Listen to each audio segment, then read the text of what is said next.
The Confederate privateers were privately owned ships that were authorized by the government of the Confederate States of America to attack the shipping of the United States. Although the appeal was to profit by capturing merchant vessels and seizing the cargoes, the government was most interested in diverting the efforts of the Union Navy away from the blockade of southern ports, and perhaps to encourage European intervention in the conflict. At the beginning of the American Civil War, the Confederate government sought to counter the United States Navy in part by appealing to private enterprise worldwide to engage in privateering against United States shipping. Privateering was the practice of fitting ordinary private merchant vessels with modest armament, then sending them to sea to capture other merchant vessels in return for monetary reward. The captured vessels and cargo fell under customary prize rules at sea. Prizes would be taken to the jurisdiction of a competent court, which could be in the sponsoring country, theoretically in any neutral port. If the court found that the capture was legal, the ship and cargo would be forfeited and sold at a prize auction. The proceeds would be distributed among owners and crew according to a contractual arrangement. Privateers were also authorized to attack an enemy's navy warships and then apply to the sponsoring government for direct monetary reward, usually gold or gold specie. In the early days of the war, enthusiasm for the Southern cause was high, and many ship owners responded to the appeal by applying for letters of marque.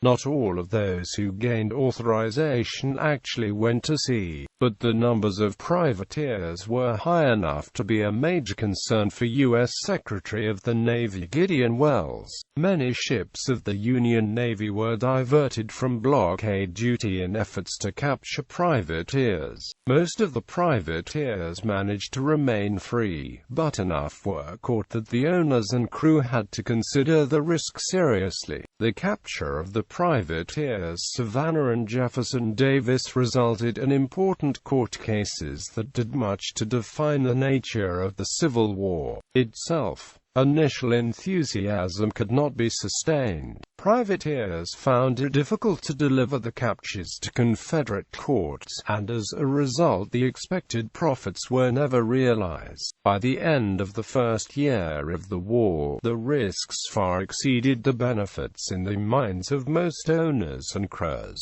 The practice continued only sporadically through the rest of the war as the Confederate government turned its efforts against Northern commerce over to commissioned Confederate Navy commerce raiders such as the CSS Alabama and CSS Florida. The Civil War was the last time a belligerent power seriously resorted to privateering. The practice had already been outlawed among European countries by the Declaration of Paris. Following the Civil War, the United States agreed to abide by the Declaration of Paris. More important than any international agreements, however, is the fact that the increased cost and sophistication of naval weaponry effectively removed any reasonable prospects for profit for private enterprise naval warfare. Call for privateers. Following the 12th of April 1861 bombardment of Fort Sumter in Charleston Harbor, President Abraham Lincoln called for raising 75,000 volunteers from state militia to put down the rebellion. In response, on the 17th of April, Confederate President Jefferson Davis called both for raising troops and for the issuance of letters of marque.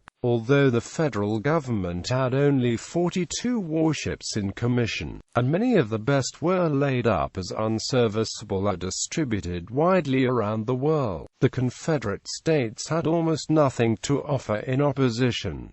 With no navy yet established, they turned to the alternative of privateering. The word privateer applies to any private citizen in the world who raises a ship and crew to engage in the destruction of enemy shipping for profit, although specifically allowing attacks upon enemy warships.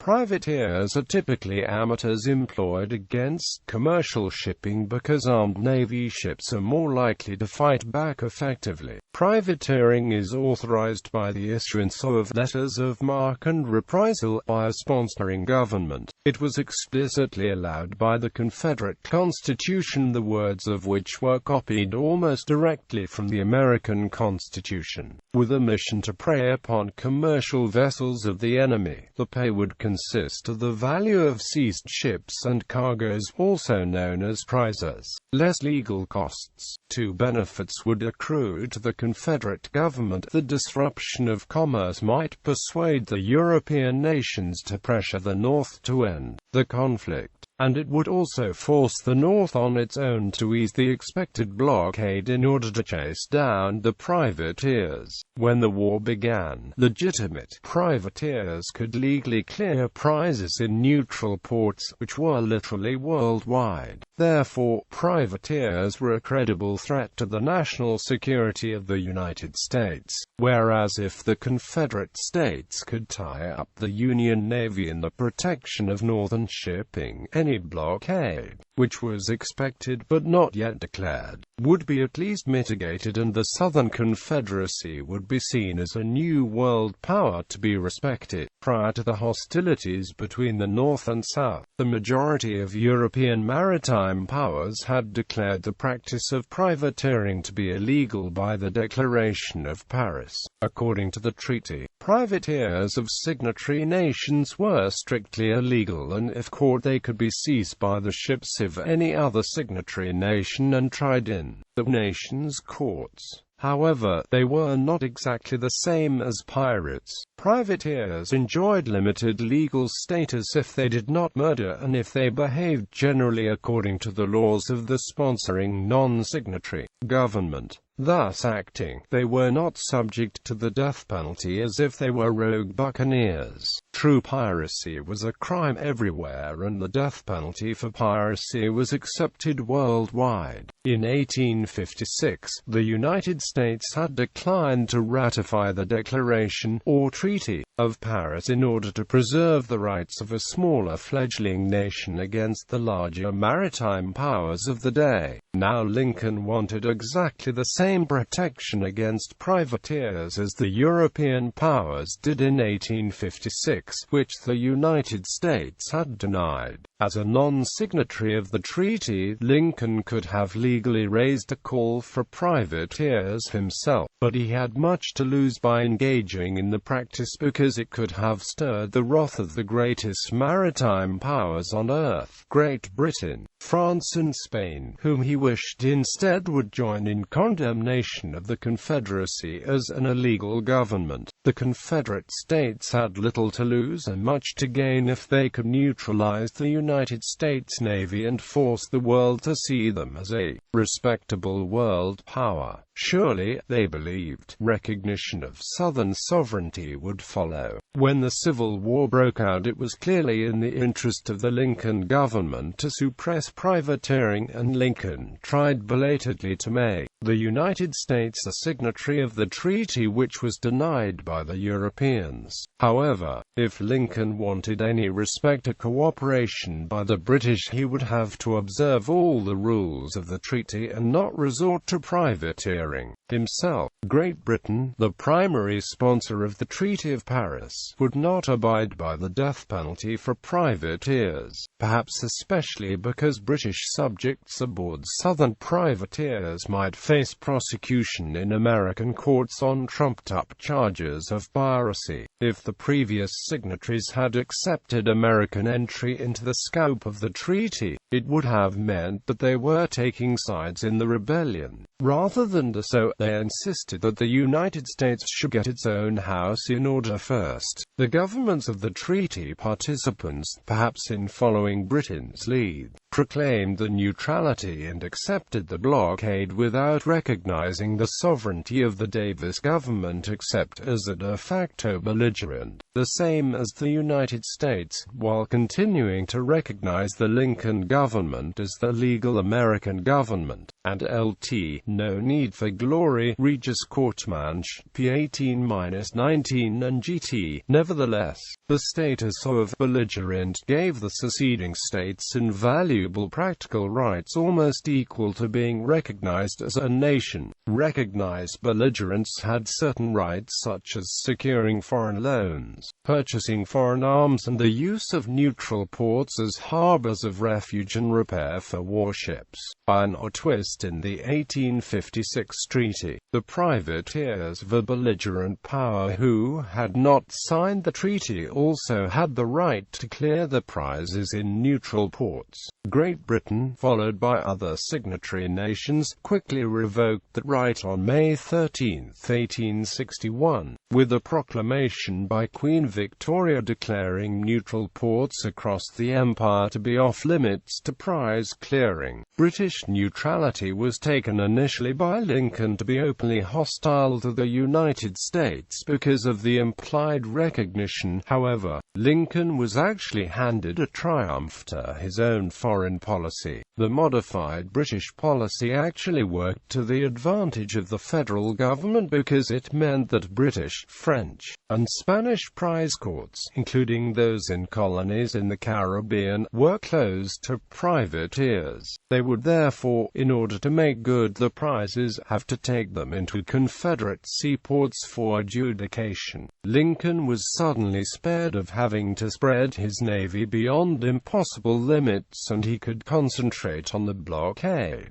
Of course, it also meant that if he were to accept the British ruling, Abraham Lincoln had to acknowledge that a war existed and the Southern Confederacy was more than a few states in insurrection. Ship owners throughout the South, and perhaps some from the North as well, responded with enthusiasm to the call. The largest privateer, Phoenix, was from Wilmington, Delaware. The initial burst of ardor was great enough that the Confederate government could lay down some rather stringent conditions, such as requiring the deposit of large bonds, to ensure that the practice did not degenerate into outright piracy. The holders of letters of marque were also required to be the actual owners of the ships. This was to discourage speculation in the letters. An anomalous feature of the legislation governing Confederate privateering was that it allowed attacking enemy warships to give an incentive in the absence of valuable cargoes of merchant vessels that could be sold for profit. The law provided for fixed monetary awards for capturing and destroying ships of the U.S. Navy, with the size of the awards to be based on the numbers in the crews and the value of the ships taken or destroyed. This provision was never applied, as no Union warships were destroyed by privateers. A near exception was provided by the armored Ram Css Manassas, which started as a privateer at New Orleans by riverboat Captain John A. Stevenson. Before he could take his ship into battle, however, she was seized by the Confederate Navy and put under the command of Lieutenant Alexander Worley. Manassas performed creditably at the Battle of the Head of Passes and Battle of Forts Jackson and St. Philip, but Stevenson and his backers got no reward. Privateering activity was strongest at the major ports of Charleston, Savannah, and New Orleans,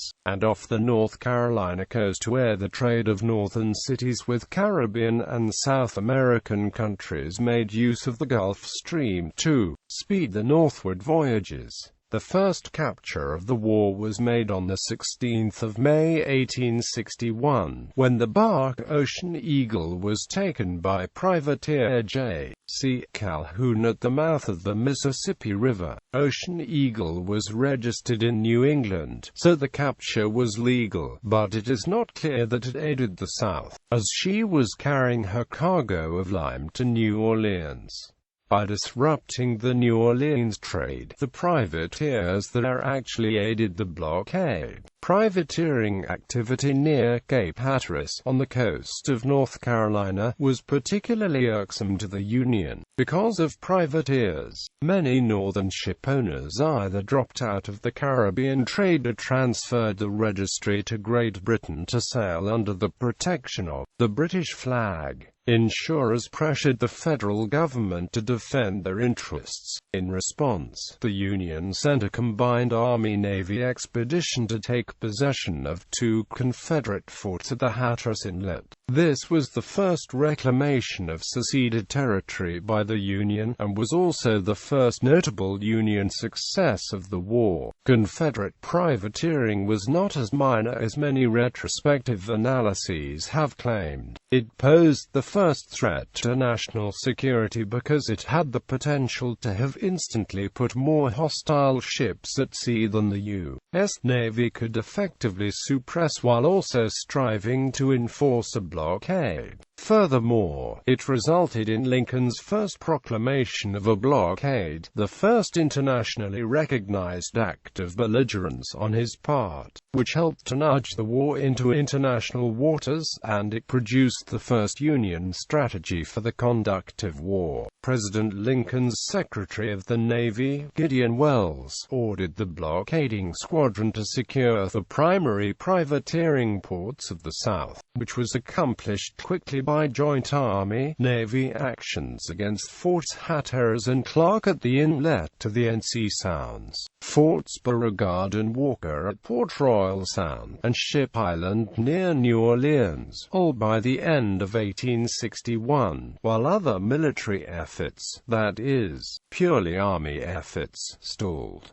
Union suppression of privateers. 3 Charleston vessels. Charleston provided a large fraction of privateering activity, and it is fitting that the fates of 3 of them were particularly important in its early demise. The 3 vessels were Petrel, Jefferson Davis, and Savannah. Privateer Savannah, first to leave Charleston Harbor on the 2nd of June 1861, was the privateer Savannah. Her second day at sea, she captured Brig Joseph, and thereby became the first Charleston privateer to take a prize in the war. Later the same day, she chased another sail, but discovered too late that it was Perry, an armed brig. After a brief running-gun battle, Captain T. Harrison Baker of Savannah surrendered his lightly armed ship. He and his men were put in irons and were taken to New York, where they were imprisoned and tried for piracy. Privateer Jefferson Davis. Jefferson Davis was a 187-ton brig, originally named Putnam at her launching in about 1845. Sometime later she was renamed Echo, and under that name was used in the illegal African slave trade. On the 21st of August 1858 she was captured by Dolphin off the coast of Cuba with 270 Africans aboard. The Africans were transported to Liberia, where they were set free. Echo was taken to Key West, where a court held that her seizure was valid, and she was confiscated and sold at auction. Her new owners restored her original name and applied for a letter of marque at the start of the Civil War. A week later, they amended their application to rename the ship the Jefferson Davis in honor of the Confederate president. Despite the name changes, Northern newspapers consistently referred to her as the former slaver Echo. On the 28th of June 1861, Jefferson Davis slipped out of Charleston Harbor and easily evaded the rudimentary blockade that was then in place. She remained at sea for nearly 2 months, making 9 captures. The schooner Enchantress, brig John Welsh, schooner S.J. Waring, brig Mary E. Thompson, ship Mary Goodell, ship John Carver, bark Alvarado, schooner Windward, and brig Santa Clara Explorer. Of these, Enchantress was recaptured, Alvarado was chased ashore and destroyed by Blockader, Windward, Mary E. Thompson, and Mary Goodell were released with prisoners. John Carver was burned at sea, and a black hooker S.J. Waring killed 3 sleeping members of the prize crew and sailed her to New York City, where he was received as a hero. Only John Welsh and Santa Clara were taken into southern ports for adjudication. Jefferson Davis attempted to enter St. Augustine, Florida, but arrived off the coast during a gale. Unwilling to risk capture by nearby blockaders, her captain chose not to ride out the storm. Jefferson Davis ran aground and could not get free. Her crew were saved, but the ship was a total loss. Privateer Petrel had been revenue cutter Aiken before the war. Seized by the state of South Carolina, she was offered to the Confederate States Navy, but was rejected as unsuitable. Renamed Petrel, she was sold to private interests who outfitted her as a privateer. On the 28th of July 1861, she left Charleston and the same day encountered St. Lawrence. Unable to escape, Captain William Perry decided to fight. In a 20-minute gun battle, Petrel's hull was holed and she began sinking. Perry then hauled down his flag. 4 members of the crew were lost with the ship. The rest, including Perry, were put in irons and taken to Philadelphia, where they, like the crew of Savannah, were to be tried for piracy. Trial of the officers and crew of the privateer Savannah. Through much of the first year of the war, the government in Washington continued to regard the conflict as merely an insurrection, and that the Confederate government had no legal standing. According to the view of the Lincoln administration, the letters of marque issued by Jefferson Davis to the seceded states had no legal force, and the privateersmen who relied upon them did not represent a legitimate authority. Taking merchant vessels on the high seas therefore was piracy, with the penalty of death upon conviction. The first trial for piracy was of the 13 men, including Captain Thomas H. Baker, captured on privateer Savannah. The trial was held in the United States Circuit Court for the Southern District of New York.